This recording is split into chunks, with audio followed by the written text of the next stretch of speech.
Quero Evangelho de João, capítulo 11. Evangelho de João, capítulo 11. Quem me conhece, sou de Curitiba, sou da comunidade cristã Nova Aliança, lá de Curitiba, né, do pastor Márcio Martins.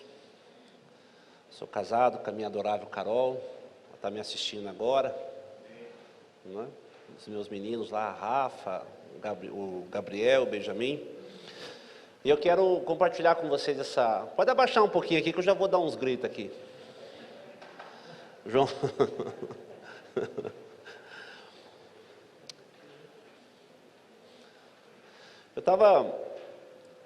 Essa noite eu estava conversando com o nosso Saul ali, né? O grandão de Taubaté. Ele está comportado hoje porque ele está do lado da Lucila. Por isso que ele está comportadinho, né? Eu estava pensando alguns textos para compartilhar e a palavra que veio assim gritando ontem à noite é graça. Então eu quero falar sobre a graça. E a graça não é um sentimento teológico.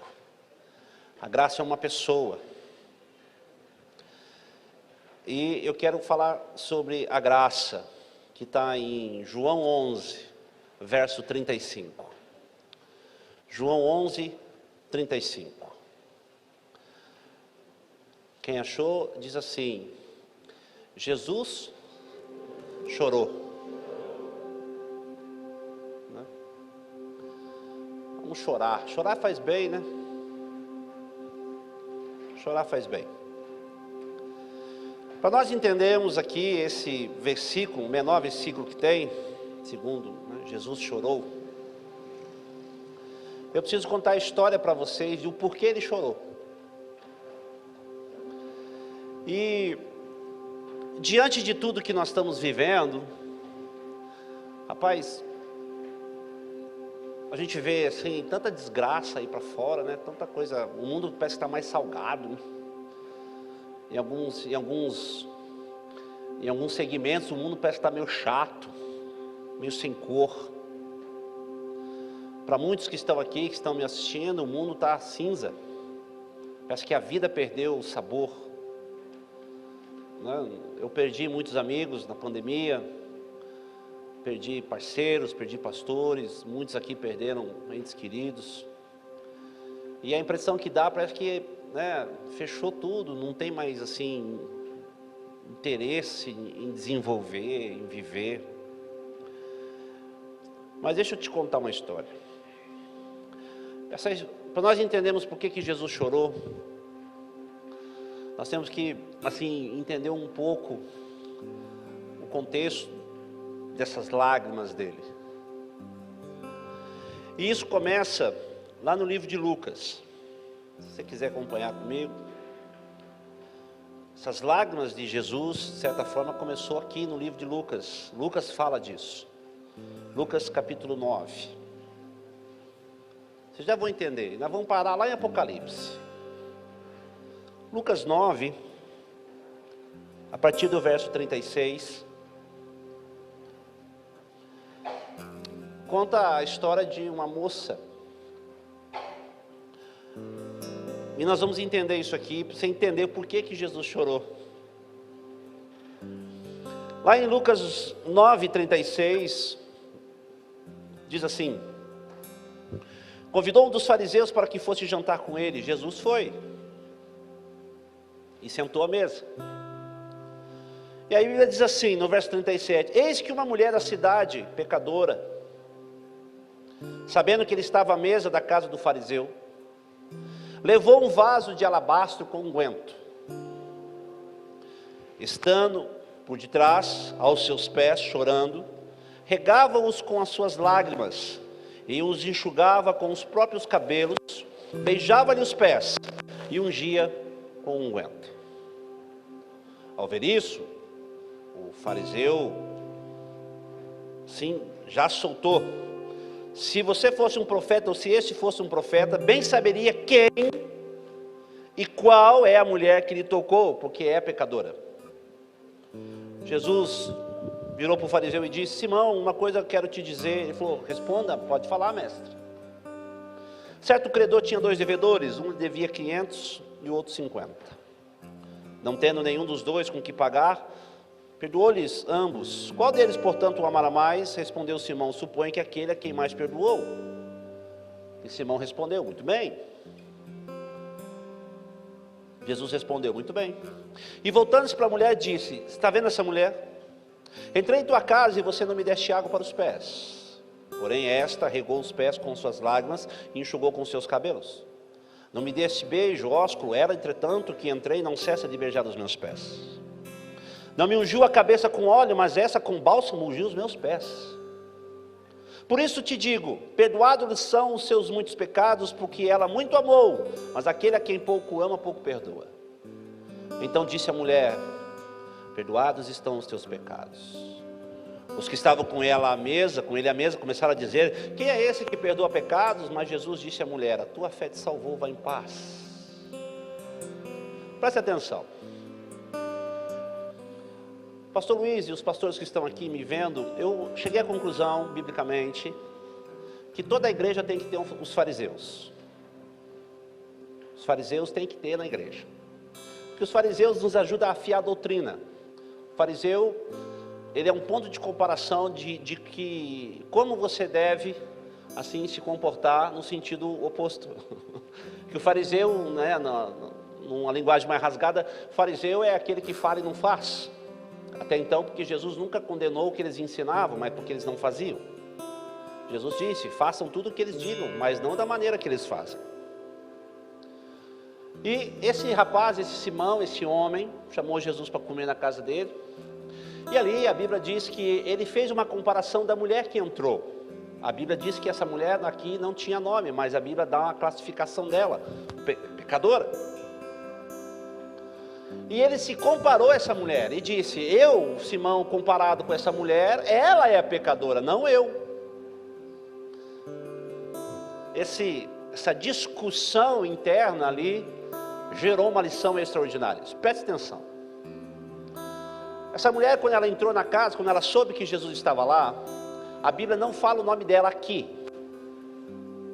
A Bíblia não dá o nome dela aqui. Então ela chegou até Jesus sem nome, classificada pelo padrão que existia, e nós temos essa tendência horrorosa de classificar as pessoas baseado naquilo que eu sou. Quando nós dizemos assim: se fosse antigamente eu tinha feito tantas coisas, mas hoje eu estou em Jesus. É uma comparação errada, porque quando eu faço uma comparação de quanto eu estou em Jesus, eu percebo que eu preciso andar muito. Quando nós vamos evangelizar aí fora, você vai perceber que as pessoas dizem assim: não, eu não preciso de Jesus, quem precisa é o meu vizinho que tem um filho drogado, o cara que é bêbado. A comparação é errada. Paulo escreveu em Romanos dizendo que o nosso autor e consumador da nossa fé, lá em Romanos 12, é Ele, o padrão é Ele. Nós temos que correr com olhos nele. Então quando nós chegamos num padrão da cruz, nós entendemos que a cruz, o chão da cruz é nivelado. Romanos 11:32, Paulo escreveu: Deus encerrou todos debaixo da desobediência para usar para com todos de misericórdia. O chão da cruz é nivelado. Todos nós, quando comparados com a cruz, nós somos iguais. E louvado seja Deus que Ele nos trata dessa maneira. O salmista disse no Salmo 103, verso 10: Ele não nos trata como deveríamos ser tratados, porque assim como o Ocidente está distante do Oriente, assim Ele afasta de nós as nossas transgressões. Assim como o pai se compadece do filho, Ele se compadece de nós, porque lembra que a nossa estrutura é pó. Se Ele fosse levar em conta os nossos julgamentos, os nossos padrões, as nossas comparações, os nossos preconceitos, nós seríamos fulminados vivos. Isso é graça. O pecado sempre vai te pedir condenação, a graça sempre vai te dar absolvição. Isso é graça. E a graça é uma pessoa. Assim como a verdade é uma pessoa, assim como a sabedoria é uma pessoa, você se relaciona com ela. Essa mulher entrou. Eu sou apaixonado por essa passagem. Até que, assim, pessoalmente eu amo muito o livro de Lucas, porque Lucas dá alguns detalhes muito humaninhos, assim, muito de humano. Ele vê assim as misérias mais a fundo, porque ele é médico. Ela entrou por detrás, ela entrou escondida, entrou engatinhando, ajoelhada. Ela já foi ali estigmatizada, porque o que uma mulher está fazendo numa reunião de homens? E ela levou um vasinho pequeno, um frasquinho. E quando ela soube, eu quero assim, entender, que ela tentou chegar até Jesus de várias maneiras, não conseguiu. A multidão apertava ele, aquela coisa assim, sabe, aquele frenesi, ela não conseguiu. Quando ela soube, ele está parado lá tem poucas pessoas, eu vou entrar lá. E ela entrou engatinhando, entrou assim, ó, ajoelhada. E quando ela entrou, olha o que Lucas escreveu. E para Lucas escrever isso aqui, a pessoa que fez isso aqui falou para ele: escute só, aqui ela não tem nome, aqui ela tem só uma classificação, pecadora.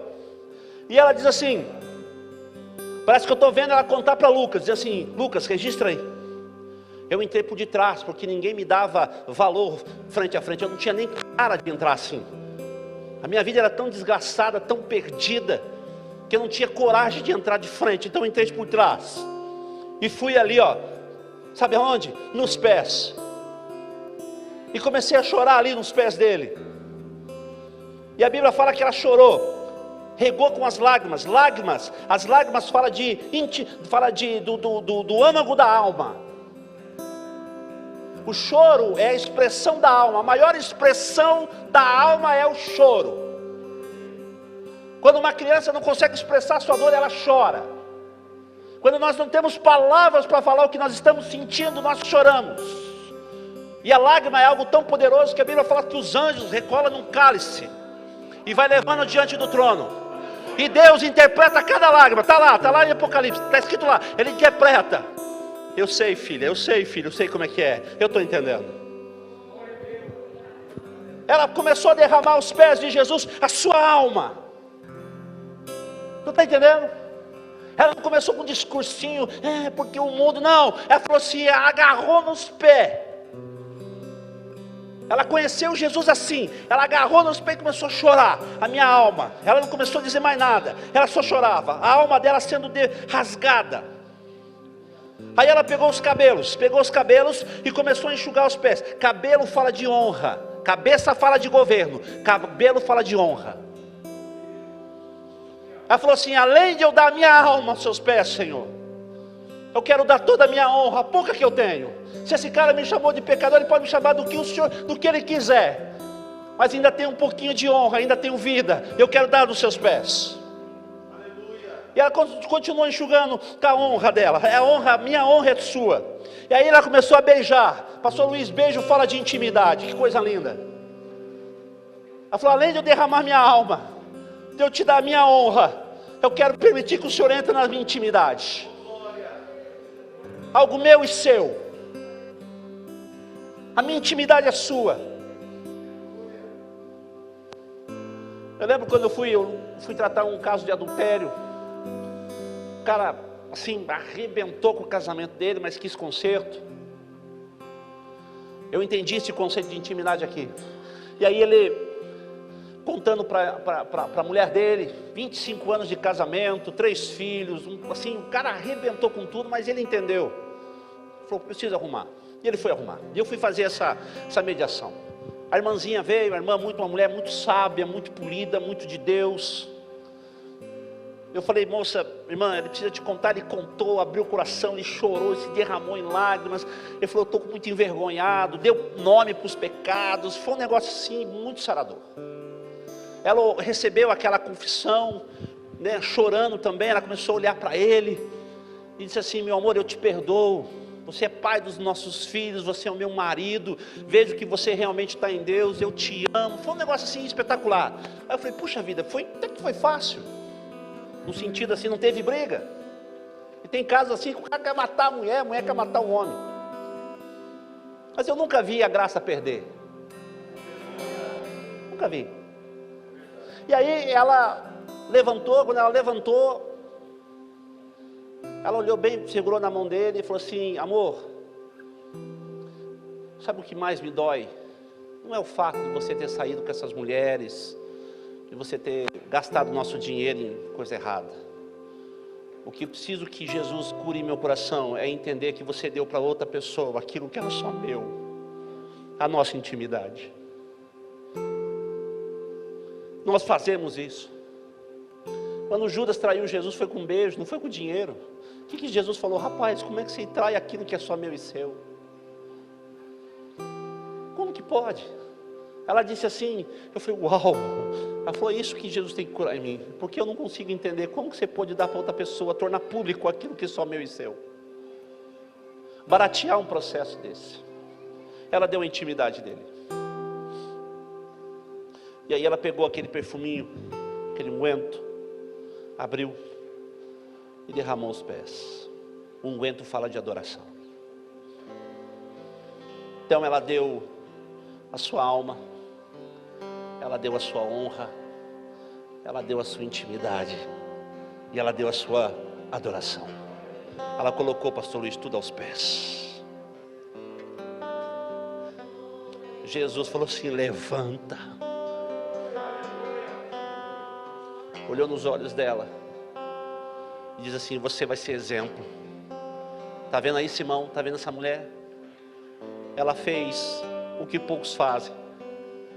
Você sendo um religioso, Simão, você não fez. Ela fez. E aí ele disse assim, teus pecados estão perdoados, menina. Quando ela recebeu essa palavra, o pessoal já gritou, como com isso? Aí eu entendo que ela baixou a cabeça e falou, está vendo, Jesus? Olha aí, não adianta, tudo que eu vou fazer não vai dar certo. E Jesus falou assim, fique em paz. A tua fé te salvou, vai embora, sai pela porta da frente. Escute. E ela saiu. Foi correndo. Onde é que ela foi? Para casa. Chegou em casa, sabe o que ela fez? Ela falou para a família dela o que aconteceu com ela. E aí, se você correr as páginas de Lucas, lá no capítulo 10, do capítulo 9 até o capítulo 10, perdão, do capítulo 7 até o capítulo 10, ela saiu correndo para casa. Lá no capítulo 10, no verso 38, ela chegou em casa. Quando ela chegou em casa, ela disse assim, eu quero contar para vocês o espetáculo de transformação que aconteceu comigo. Ela chegou em casa, ela chamou a irmã dela. Falou, Marta, vem aqui. Lázaro, vem cá. E ela começou a pregar para eles assim, olha, deixa eu falar uma coisa para vocês. Eu achei aquele que me entendeu. Eu achei aquele que me resgatou. Eu achei aquele que me amou. Eu achei um homem que transformou a minha história. Eu deixo falar dele. E começou a falar, Jesus, Jesus, a graça, a graça. E o nome dessa mulher, da irmã dela, chamava-se Marta. E aí ela ficou sabendo, olha, ele está vindo aí. Então Maria saiu correndo e falou assim, Jesus, eu quero que você fique na minha casa. Venha na minha casa. E Jesus entrou na casa. E quando Jesus entrou, sentou na mesa. E agora essa mulher já tinha um nome. Deus tinha dado uma identidade para ela. Ela tinha uma irmã Marta. E agora essa mulher que foi lá e chamou ela, chamava-se Maria. Jesus sentou na mesa. Marta começou a fazer bolo, pão de queijo. Começou a fazer os trem tudo correndo. Mas Maria estava onde? Nos pés. Agora ela não estava mais humilhada, agora ela estava aprendendo, ela aquedava-se. Aquedava-se é assim, ó, funciona assim. Ela ia, enchia o copo de água, trazia para João e Pedro, sentava e ia para os pés. Eu quero aprender mais. Mas Marta não, Marta começou a trabalhar, fazer aquelas coisas todas. E Maria levantava, peraí, ia lá, pegava mais um pedacinho de bolo, trazia para Jesus, come Jesus, mas ensina, eu quero aprender. Aquedava-se assim, ó, caía aos pés, sentada, agarrada, foi aqui que eu te conheci, é aqui que eu quero ficar. E Jesus começava a ensinar. Aí Marta ficou angustiada, né? Começou a ficar endemoniada. E ela disse assim, ô Jesus, a minha irmã não me ajuda, está difícil, está pesado. Então Jesus falou assim, Marta, não é assim que funciona, Marta. Calma, equilíbrio.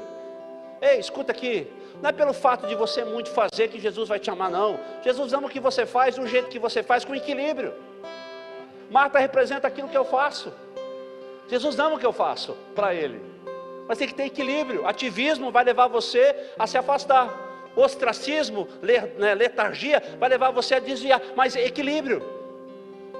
Mas Maria estava onde? Nos pés. aos pés da graça. O tempo passou. Jesus foi fazer o que tinha que fazer. E o irmãozinho caçula delas, Lázaro, ficou doente. Os reveses da vida. Então, Maria,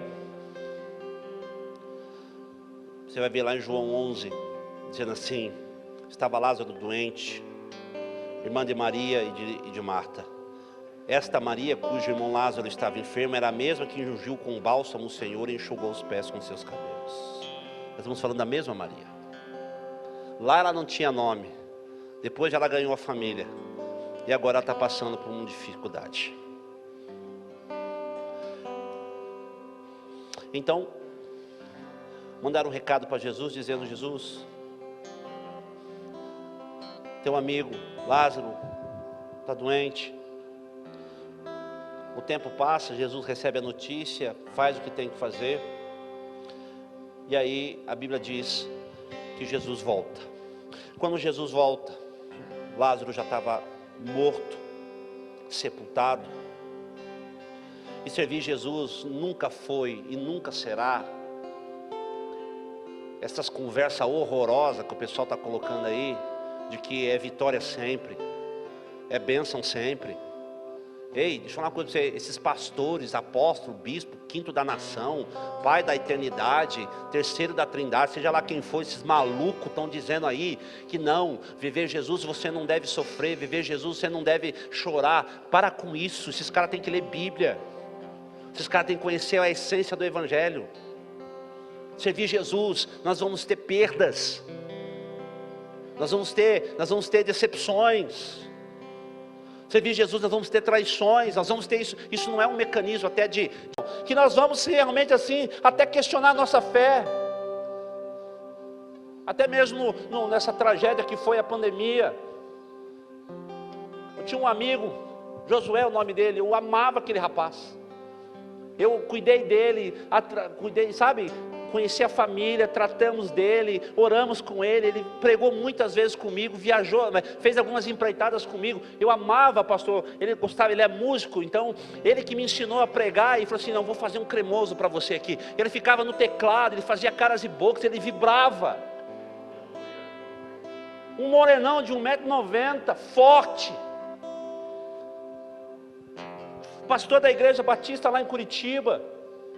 Estávamos desenhando um processo junto com ele, de nós abrimos lá as escolas, atender o povo dele. Tinha um projeto social espetacular, as filhas dele trabalhando na igreja, a esposa restaurada, ele ligou para mim, nós tínhamos marcado uma agenda, ele falou: Ronaldo, eu estou com umas faltas de ar, eu estou achando que eu peguei o Covid, eu vou para o hospital. Eu chamava ele de Negueba: pode ir, Negueba, estamos orando aqui por você, a hora que você sair você me avisa, que eu vou lá na tua casa orar com você, nós vamos tomar um café junto. Eu amava aquele menino. E ele foi, ficou 15 dias, liguei para ele no hospital: não, estou bem, vou sair daqui. Ele saiu num caixão. Um rapaz, tinha tudo para vir, aquilo ali me cortou o coração. Nós perdemos sim pessoas valentes, soldados valentes. Quem foi que disse que servir Jesus é alegria sempre? Esse cara precisa conhecer Jesus, precisa conhecer a graça. Não é fácil, não é. Mas a Bíblia diz que é possível. Uma vez perguntaram para mim: você dá uma aula de escatologia? Eu falei: escatologia não é a minha praia. Pró-milenista, grande tribulação, 666. Hoje nós descobrimos, né, o 666, os bestas, né? Não sei, não é comigo não. Ele falou: você quer que eu vá lá falar? Eu vou falar o seguinte: eu li o fim do livro, e o fim do livro diz que nós vencemos. Acabou! Aquilo que não foi redimido pelo sangue vai ser redimido pelo fogo. Jesus vai soar como trombeta, alarido dos anjos, nós vai subir, nós vai para o céu, nós estamos voltando para casa, nós somos estrangeiros nesse lugar, isso aqui vai acabar, nós estamos indo embora. não haverá mais lágrima, nem choro, não haverá mais pranto, porque Ele nos receberá, as nossas vestes estarão lavadas no sangue, e Ele vai dizer: venha para a casa do Pai, servo bom e fiel. Nós estamos indo embora, Ele está voltando. Para com isso. É assim mesmo, não é não.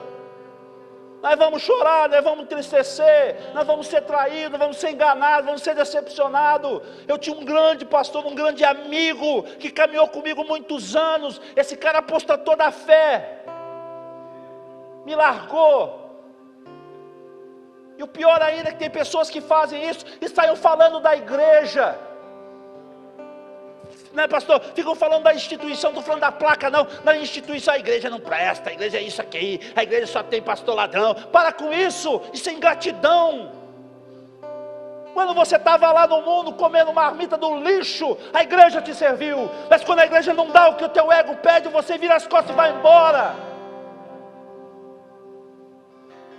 A igreja é ainda a maior solução dessa terra. Essa terra ainda não foi destruída, porque a igreja ainda está aqui.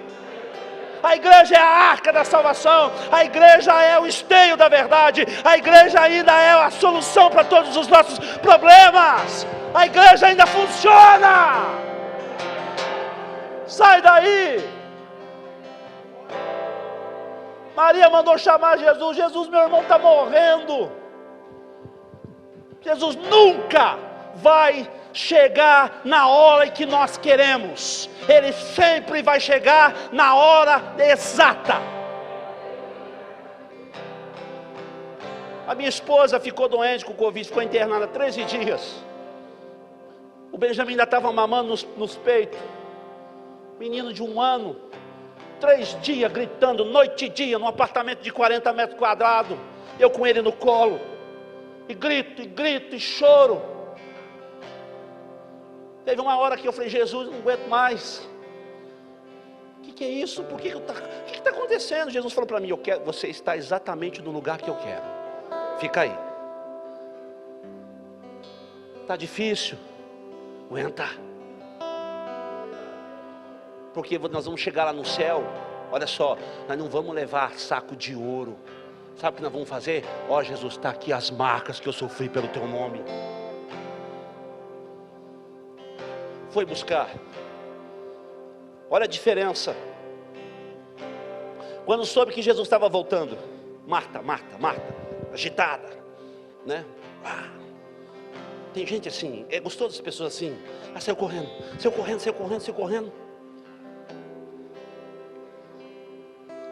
E ela viu Jesus parou. Quando ela viu Jesus, ela pegou, imagino que a Marta assim toda, né, disposta, agarrou na mão de Jesus, agarrou na roupa. Jesus, se você estivesse aqui, o meu irmão não teria morrido. E ela replicou: mas eu sei também, Jesus, que ele vai ressurgir. Porque enquanto o Senhor ensinava lá na minha casa, eu estava ouvindo.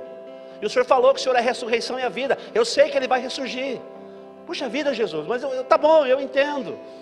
E Marta começou a falar, pastor Luiz, e começou a falar, e Jesus começou assim: Marta, e ela falando, e Jesus: Marta, calma, e ele falando, Jesus: Marta, e ela: pois não, Senhor. Cadê Maria?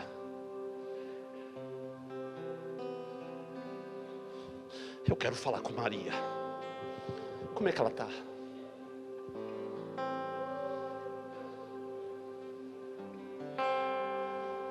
Como é que ela está? Falei: peraí, Senhor. Ela se retirou. Maria estava lá no quarto. Ela chegou assim: Maria, bem no pé de ouvido: Maria, o mestre está aí. Ele quer te ouvir. Maria levantou os olhos. Tá bom. Olha como o adorador arrasta. O exemplo de um adorador. Ela saiu. Quando ela saiu, os judeus foram atrás. Marta saiu, ninguém foi atrás. Quando ela saiu, ela foi atrás. Vai nela. Porque quando um adorador, pessoal, se levanta, ele arrasta a gente. Foi, correndo. Olha a diferença. Quando Maria chegou ao lugar onde estava Jesus, ao vê-lo, verso 32, Aonde que ela se jogou? Nos pés, no meio da rua. Adorador de verdade conhece graça, ele não tem esses receios, sabe, esses mimimi, esses protocolos. Ela se jogou aos pés e disse, olha a diferença, ela falou a mesma frase, só com um comportamento diferente. Senhor, se o Senhor estivesse aqui, meu irmão não teria morrido. Jesus, vendo ela chorar, olhou ao redor, a Bíblia diz que o espírito dele se comoveu. Rapaz, você tem noção do Criador de todo o universo se render a uma postura de humilhação? Você tem noção, pastor Luiz, aquele que desenhou os cânions, que fez um monte Fuji, que dá ordem ao mar dizendo não passa daqui, aquele que criou, que marchou no inferno, que tem a chave do inferno e da morte, olhar aquilo, olhar aquela adoração e parar. Isaías descreveu isso de uma maneira dizendo, ele habita num alto e sublime trono, mas ele não aguenta um coração aquebrantado e contrito. Não é à toa, pastor Luiz, que ele está procurando os verdadeiros adoradores. Cadê? Cadê aquele que entendeu a essência da graça? Cadê?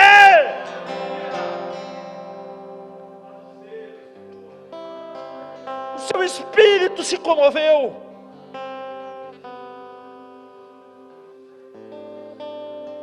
Levantou Maria, Maria levanta. Ela levantou, segurou no queixo dela, falou, onde é que está morto? Onde é que está enterrado?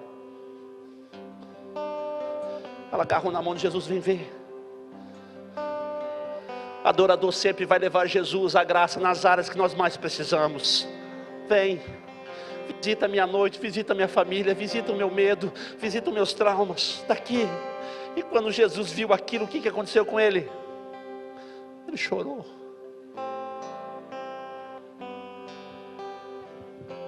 Chore. Se desarme. Se renda. Chorar não é errado. Pastores e líderes estão me ouvindo aqui, chore mesmo.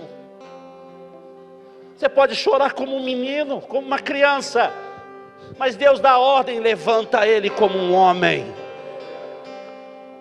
Chore mesmo, mãe de família, filho, adolescente, chore mesmo. Eu já chorei muito na minha história. Sirvo a Jesus há 21 anos. Sei o que é passar fome, dificuldade.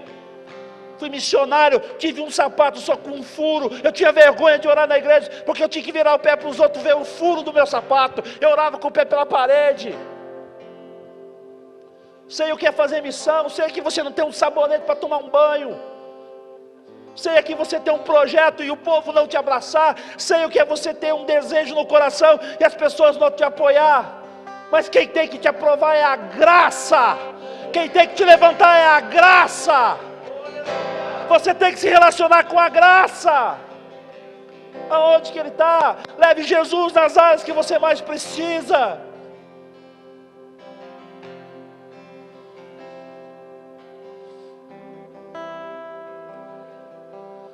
Arassudeia com.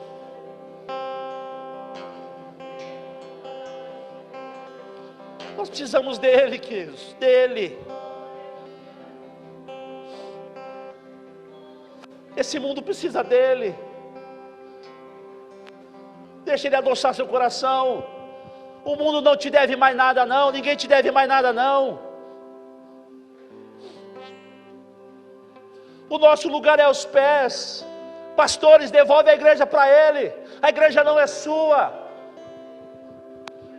Líderes, devolve o ministério para ele. O ministério não é seu. O único que quis ser igual a ele desceu de lá. Nosso lugar é aos pés. Nosso lugar é adorando. Nosso lugar é dando honra a ele. Nosso lugar é dando adoração a ele. Nós somos chamados para ser chamados para levar as pessoas aos pés dele.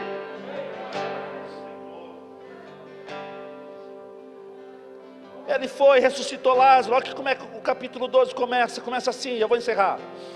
Quem que vai cantar aqui? Pode vir. Verso capítulo 12 de João diz assim: 6 dias antes da Páscoa, foi Jesus para Betânia, onde estava Lázaro, a quem ele ressuscitou. O meu milagre agora estava na mesa, na comunhão. Lázaro representava aquilo que eu conheço. Tudo que eu sei sem Jesus é perda, mas quando Jesus me dá um novo esclarecimento, eu sento à mesa, eu viro testemunho. Quer ganhar sua família? Dê testemunho. Não é falando não. Ser cristão é a coerência do que eu penso, do que eu falo e do que eu faço. Ele estava à mesa. João está escrevendo a carta, o evangelho.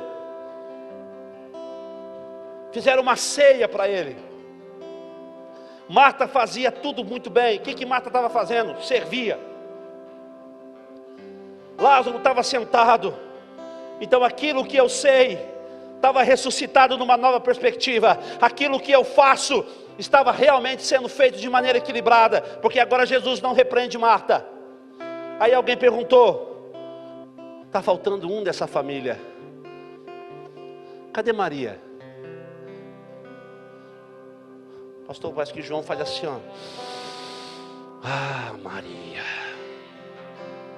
Maria estava no lugar que todos nós devíamos estar. Aonde? Nos pés.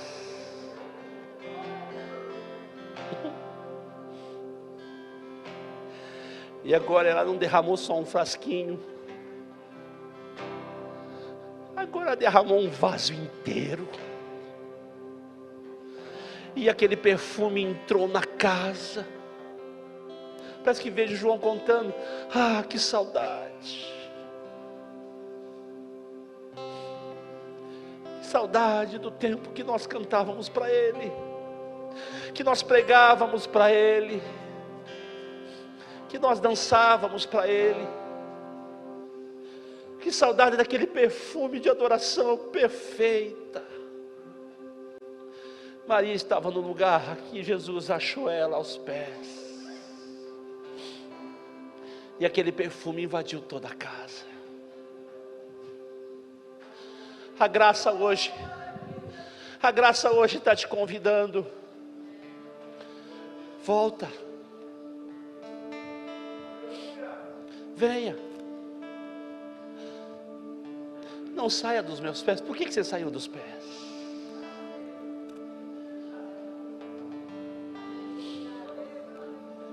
E João descreve isso no Apocalipse capítulo 1, dizendo assim: eu fui arrebatado aos céus, e um semelhante a um ancião de dias, o seu rosto brilhava como o sol na sua justiça, da sua boca saiu uma espada de 2 gumes, das suas mãos a chave do inferno e da morte, das 7 igrejas. Seu corpo adornado com um cinturão da verdade, suas vestes brancas, seu cabelo branco como a lã, como a alva da neve, o seu som como de muitas águas, e os seus pés como de latão polido no fogo. Quando eu vi, eu caí aos seus pés prostrados como morto, mas ele me tocou e disse: não tenha medo, eu era morto e revivi, eu sou o alfa e o ômega, o princípio e o fim. E hoje ele está dizendo: volte aos meus pés, volte a cantar, volte a orar, volte a servir, volte a cantar para mim, a pregar para mim. Espalhe o seu perfume para que todos vejam. Ele quer chorar com você hoje.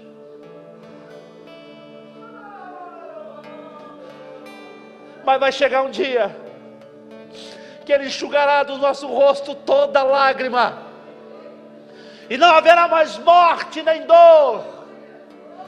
E Ele vai dizer: seja bem-vindo, servo bom e fiel, as coisas antigas já passaram, entre para o seio, para as bodas do Cordeiro.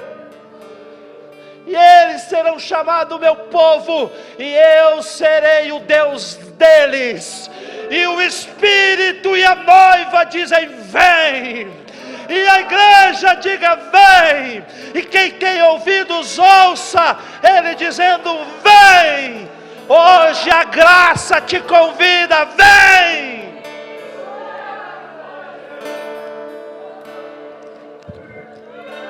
Toma-me, rendida estou aos pés da cruz, me encontrei, porque tenho. Só você que entendeu, te fique de pé entrego e adora. Vamos aqui, Jesus.